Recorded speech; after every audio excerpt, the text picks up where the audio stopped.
All right, so we just saw how we can write the electronic configuration of any element in the world, or in the universe rather, any element that is there in the periodic table, the electronic configuration of that element, right, in two ways. Like we can do it in SPDF or orbital configuration, the Aufbau's principle, or we can do it with the Bohr-Bury's principle, right, the K, L, M and the orbit style. And we also saw how, if we can understand how to do it in the Aufbau principle, the SPDF, how easy it is to convert the SPDF into the KLMN orbit notation, right? Now, this video that I'm making is intended to show how intricately these two concepts are related, how this SPDF actually governs the structure of our periodic table. Now, this lecture is not intended to be a lecture on the periodic trends or the periodic properties like the size, electron affinity and on those things. This is not that video. This is a video that shows how, if we see the SPDF Aufbau's principle and the SPDF orbitals like more closely, we can find a relationship between those orbitals and the general structure of the periodic table. Okay, so let's start. Now, we know that the periodic table is actually made up of horizontal rows, which we call the periods,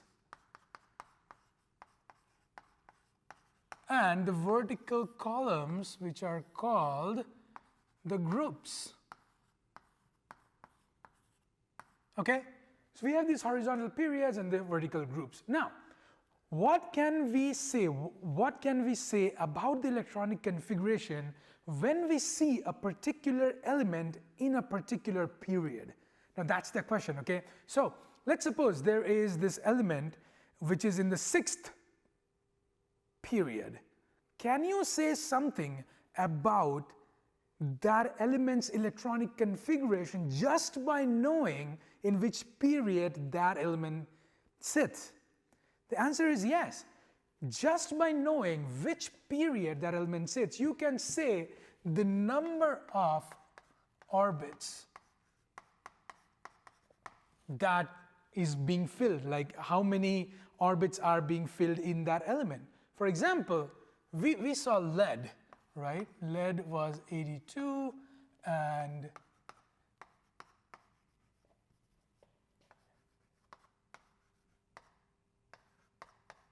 the electronic configuration was 28, 18, 32, 18, 4, right? We had this example in our previous video in which we calculated the electronic configuration using SPDF and then we converted into this. Now, we see that there are 6 orbits in here.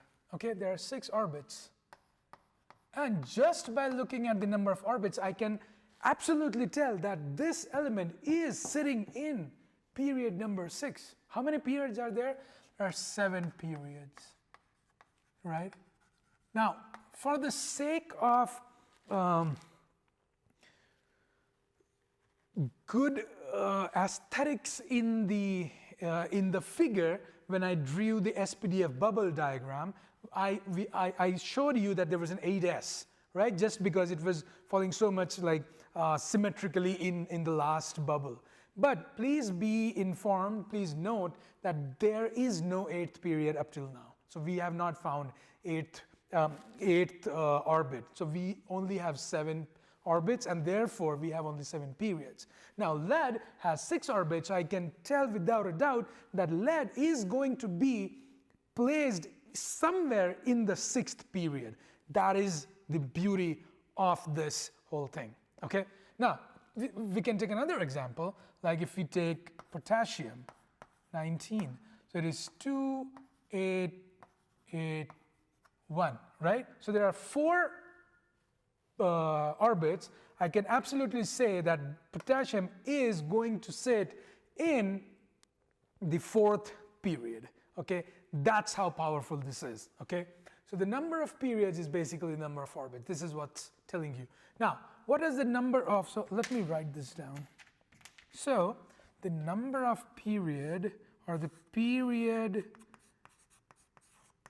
number, gives you the maximum number of orbits that are getting filled, partially filled maybe, but maximum number of orbitals that are getting filled. It can have vacant orbits, but that's not the point, okay? How many periods are actually getting occupied, partially, fully, whatever, okay? So the period number gave us some information about the electronic configuration. And why electronic configuration is important? Because it is important to know how the electrons are placed in the atom, because any reaction that happens in chemistry is because of the electrons, it's because of the exchange of electrons. So we want to know how the electrons are distributed. It's all about electronic configuration. Now, if we just know the number of orbits, that gives us a huge benefit, right? Just by knowing the period number in which that is. Okay, now, what information that the group number gives us? The group number gives us another vital information about the valence electrons, the number of valence electrons in the atom. Okay, so in here the valence number was 4, right? So this tells you that this element belongs to period, so group number 4.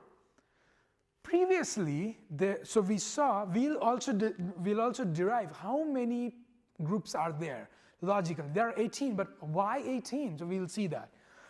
But here we'll see that this is the number of valence electrons in lead is 4. So this goes to group number 4.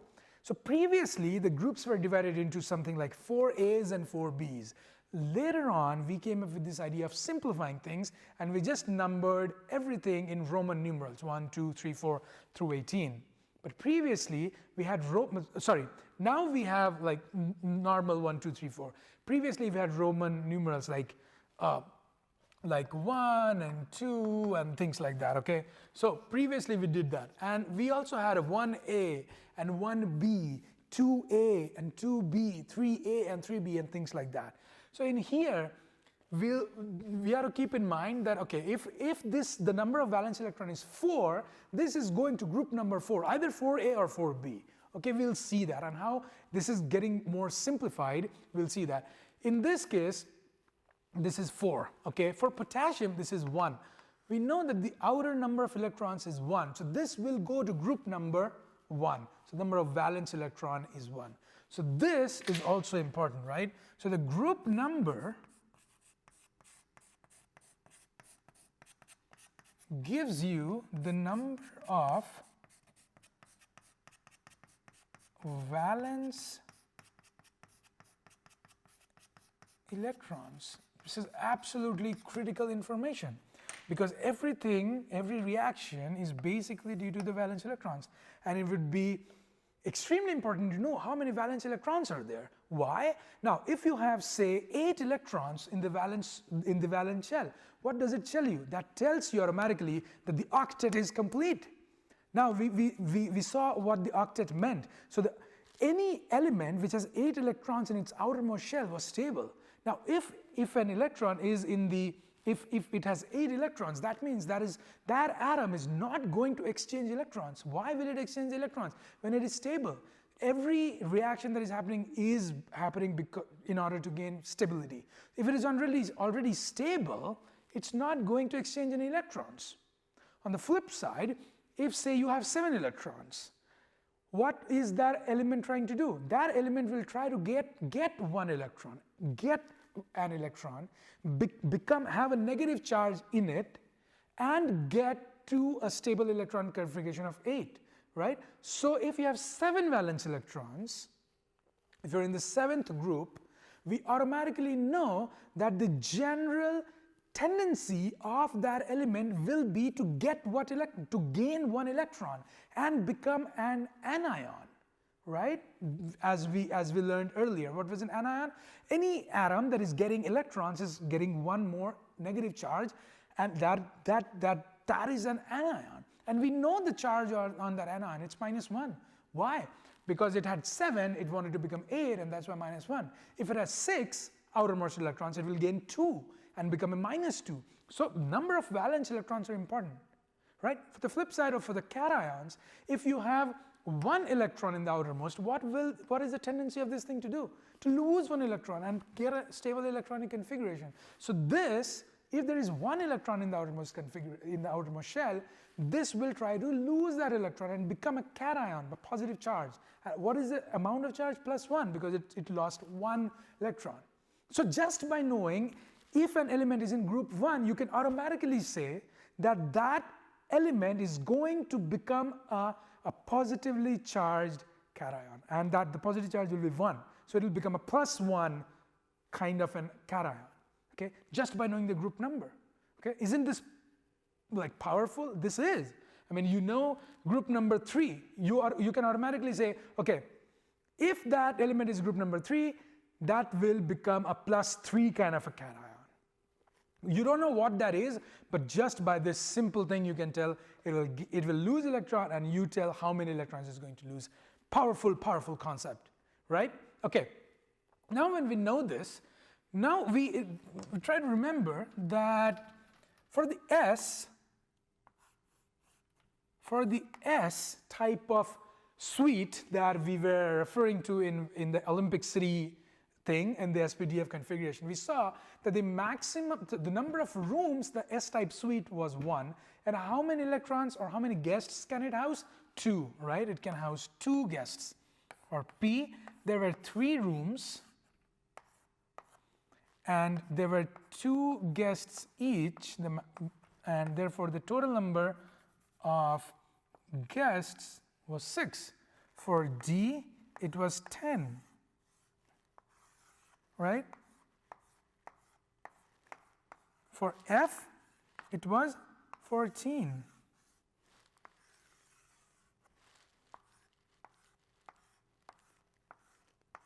Right? It was 14. So now we know that the maximum number of electrons in each of these orbitals. Now, how will this give us information about the periodic table? Now let's see. Okay. So we saw that the first set of electrons that are going to enter are going to enter in the S. It was 1s, right?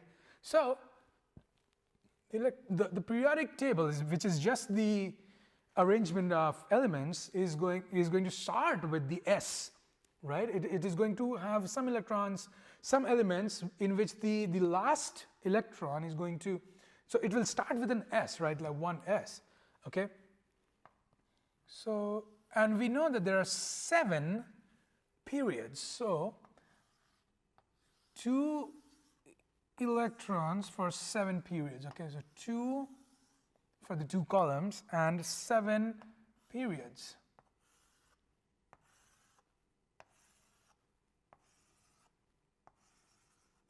Okay, so this was 1, 2. So it starts with the 1s, right? So the S has 2.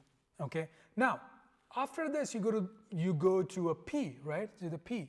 Now we know that there will be a D coming in between, and we have seen the structure, so I'm just anticipating that there will be D somewhere here, and I know that there will be a P coming in. Okay, so there will be a P coming in here, and how many P's are there? 6. Like there will be 6, so there will be 6 columns here. Okay, so we'll draw 6 columns for the 6 electrons. 1, 2, 3, 4, 5, and 6. Okay, so here.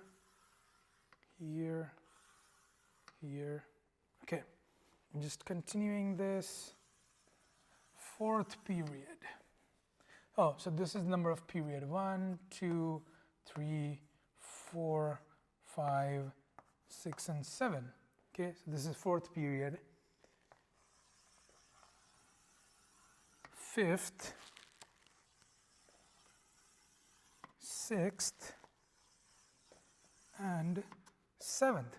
How many D's are there? 10, right? So you know that there will be 10 columns in here, because each electron coming in will be going to one of those D's. Okay, So it will be 10. So 1, 2, 3, 4, 5, 6, 7, 8, 9, and 10. Okay, so period numbers, group numbers are like this.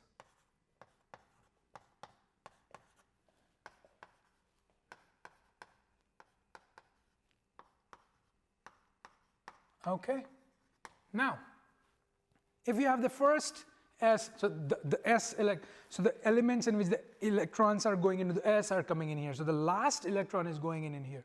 So if you have hydrogen, right? So hydrogen is 1s1, right? So it goes in here. Like the first electron goes to the S, right? What's the second? It's helium. So it's something like this, right? The next is lithium, right? So the first, so lithium was 3, so it was 1s2 and 2s1. So in here you have lithium, in which the last electron still goes to the S here, right? So if you have lithium, so you have 1s2 and 2s1. Okay, so the first one was filled, but the last electron, see where the last electron is going. It's going in here. Now for beryllium, this will become 2s2, right? So it will become like this. Now with beryllium, the S's are getting complete. So that is why you have only 2 columns in here, because S has only 2 spaces. So these are the 2 spaces corresponding to each element, right? Corresponding to the 2 electrons that are getting. So that is why you have just 2 columns in here that represents the S orbital. In here you have 6 that represents the 6 electrons of the p orbital that the p orbital can accommodate. So in here you have the p electron. So each of these boxes represents 1 electron, 1 additional electron getting in. In here, these represent the incoming d electrons. So each one of them represents 1 additional d electron coming in. So how many d electrons can come in? 10. So that is why you have 10 in here. Okay. Now, with this analogy, can you tell me how many F can get in? You're right. It's 14, right? So it will become something like this. So now you do not have space to accommodate here, so we write it separately here. So you have an F, and this has 2 F's possible. Okay, so 2, 3, 4, 5, 6, 7, 8, 9, 10,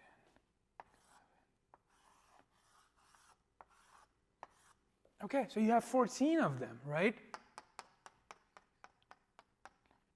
14, right? So these are the F's. So each additional F electron is represented by this, and you have 2 sets of F's that are possible, right? Okay. Now,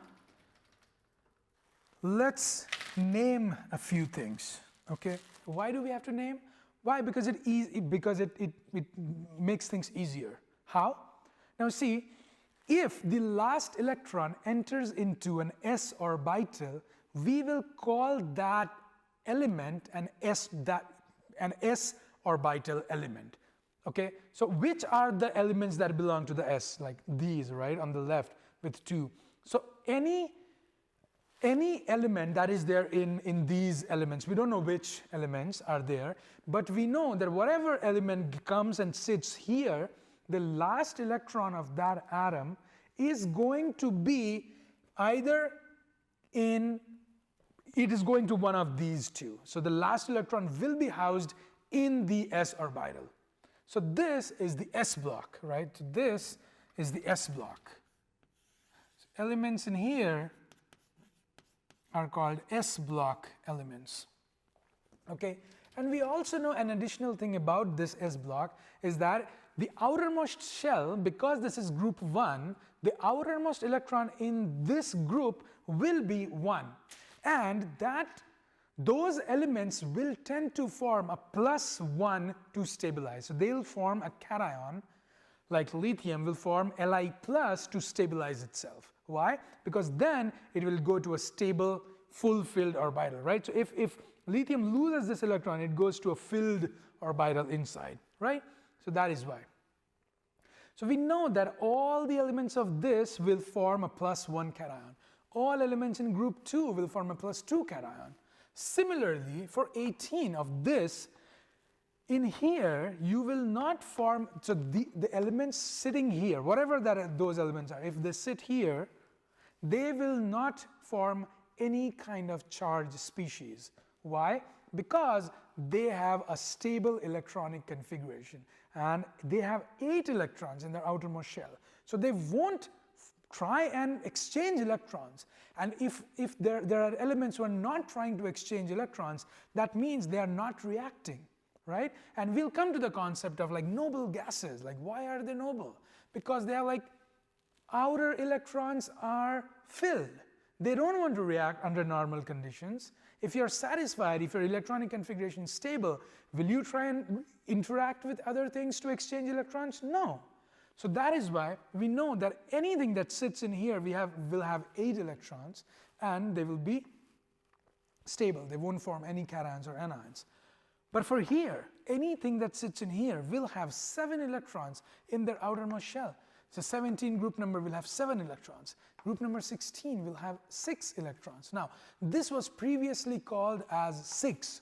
There are 6 A's and 6 B's. Now we have simplified it. But now the thing is, 13 will have 3 electrons in the outermost shell. 14 we have 4 electrons, and therefore 17 will have 7 electrons. And we know any element that sits in this group will have 7 electrons in the outermost shell. And therefore, in order to stabilize, it is going to gain 1 electron and form -1 anions, right? Similarly for 16, 6 electrons in its outermost shell. It will try and gain 2 electrons and become a -2 to stabilize. -3 in here to stabilize. In here, you form both, +4 and -4, okay?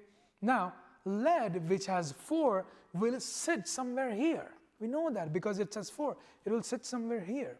Potassium, it has 1. We'll know that it will sit somewhere here. Why? Because the number of valence electrons will gives you the group number.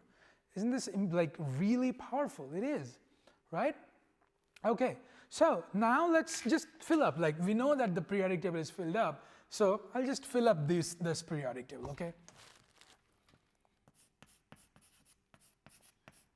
Rubidium, cesium, francium,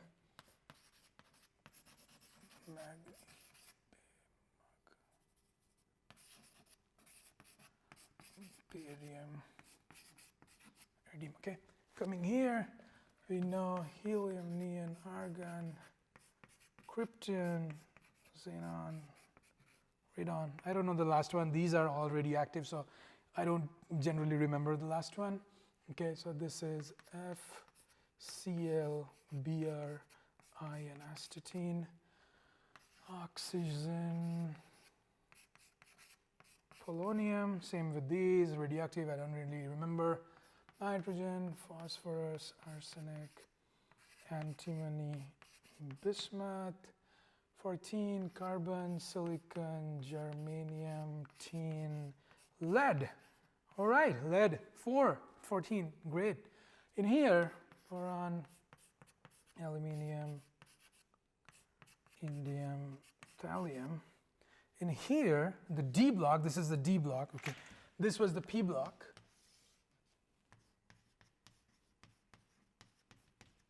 In here, this is D block, right? Now, fill in the D block. T, and Fe, Go, Ni, Sun.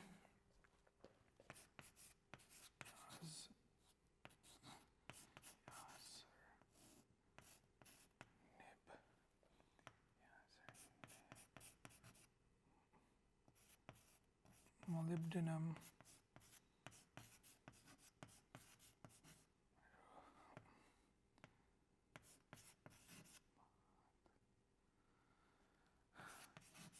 cadmium, okay.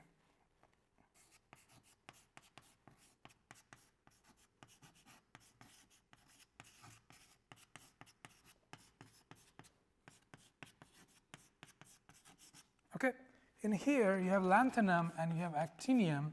Now, lanthanum and actinium are both D block elements. Sometimes people confuse. We know how a D block element is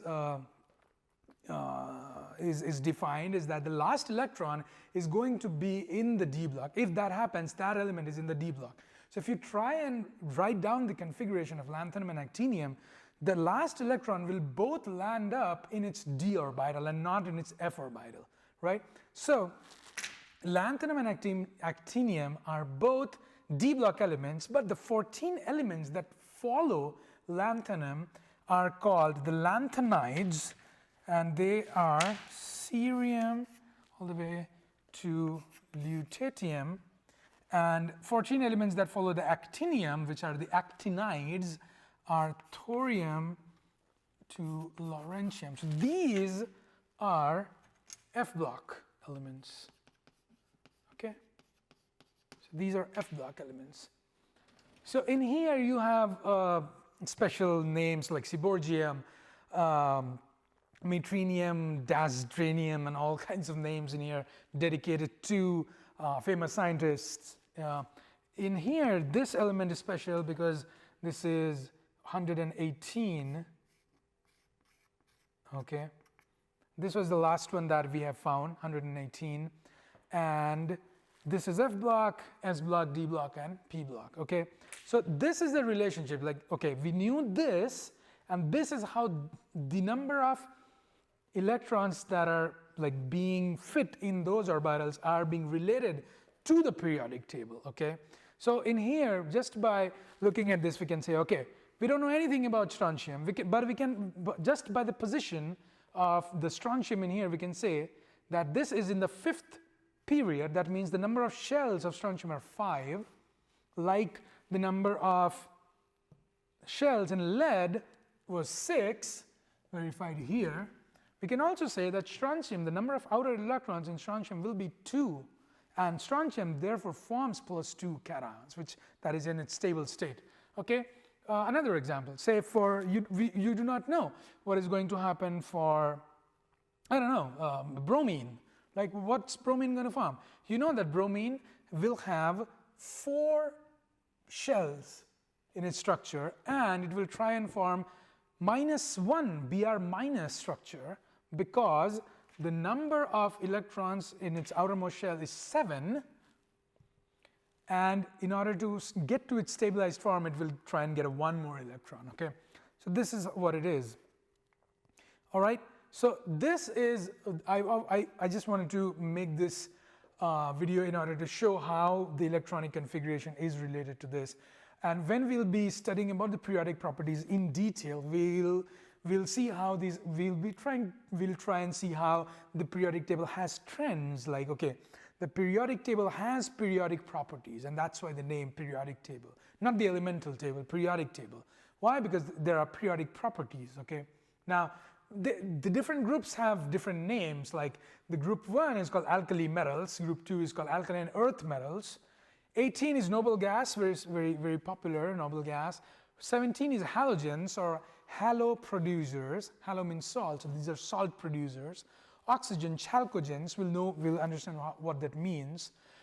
15 is nicogens and things like that. So halogens, chalcogens, nicogens, and things like that.